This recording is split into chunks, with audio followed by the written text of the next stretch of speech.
Bonjour à tous, ça fait un moment que j'ai rien publié, j'ai fait une petite pause dans la série Correspondance de guerre car je suis actuellement en train de me concentrer sur le 4e livre et je vais vous parler en exclusivité d'une histoire que je raconterai dans ce nouvel ouvrage. C'est l'histoire de Paul Lemaître. Alors je me trouve pour vous en parler à l'endroit où tout s'est joué pour lui, c'est-à-dire la ville de Dunkerque. Petit rappel historique, en mai 1940, l'armée allemande encercle les troupes françaises et le corps expéditionnaire britannique près des ports de la Manche et notamment à Dunkerque, où va se jouer une bataille décisive entre le 28 mai et le 4 juin. Tout l'enjeu va être d'évacuer un maximum de troupes vers l'Angleterre pour pouvoir par la suite continuer le combat et surtout défendre le Royaume-Uni d'une future invasion allemande. Et en mobilisant notamment des navires commerciaux, privés, la marine britannique va pouvoir évacuer 340 000 troupes, dont un tiers de troupes françaises. Alors je suis ici aussi pour une raison beaucoup plus personnelle, c'est que mon arrière-grand-père a été évacué avec les troupes anglaises. Il a pu rejoindre les côtes anglaises, puis il a été redébarqué en Bretagne pour continuer le combat. Malheureusement, il a été capturé car il avait bien trop tard, tout était déjà perdu. Je viens surtout vous raconter l'histoire d'un certain Frank McMaster.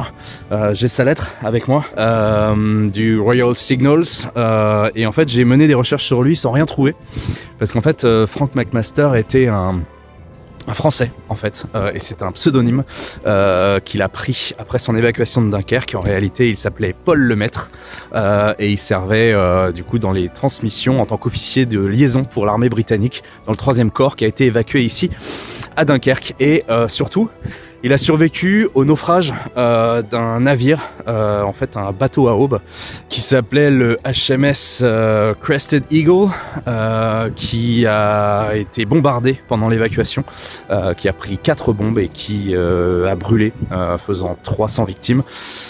Et voilà, je me suis aperçu de ça au cours de mes recherches et j'ai surtout découvert qu'en fait, ce bateau, on pouvait le voir encore aujourd'hui, il est en fait échoué sur la plage de Dunkerque, en fait tout près de Bray-Dunes.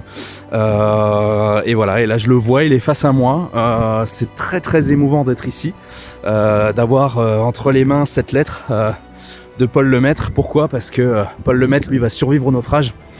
Et il va venir prendre sa revanche 4 ans plus tard en débarquant avec les troupes britanniques et ça en Normandie, et ça c'est super. En fait on parle tout le temps des commandos kiffeurs, comme quoi c'était les seuls Français du débarquement. Bah non, il y avait aussi des officiers de liaison comme Paul, et du coup voilà, là je me retrouve sur les lieux où il a échappé de peu à la mort. Il a eu les mains et le visage gravement brûlés. Il faut savoir que le navire s'est transformé en véritable brasier. Et voilà, et il a fini sur le sable de la plage. Et là, il est juste face à moi. C'est extrêmement émouvant de voir cette relique de l'évacuation de Dunkerque. Et en fait, voilà, pour moi, son histoire est toute fraîche parce que je suis justement en train d'écrire sur son parcours. J'ai retrouvé sa famille déjà, qui m'a donné l'autorisation de publier ses lettres, qui sont exceptionnelles. Donc je suis ravi de vous dévoiler une toute petite partie du prochain bouquin. Voilà, on peut voir qu'il reste plus grand chose du navire, mais c'est absolument extraordinaire que une partie du Crested Eagle soit toujours là, ensablée, après 85 ans, et surtout ce que le navire a subi. Toutes les victimes du naufrage. Il y a eu à peu près 200 survivants quand même, mais qui se sont fait, pour certains, mitrailler dans l'eau par la Luftwaffe. Donc c'est un site qui est très émouvant et que je vous incite à aller voir. Et surtout, j'ai hâte de vous partager l'histoire de Paul dans le prochain livre. Voilà. Et puis je vais retourner m'enfermer dans mon bureau pour vous écrire le meilleur livre jamais écrit sur les correspondances de guerre de soldats alliés de la Seconde Guerre mondiale.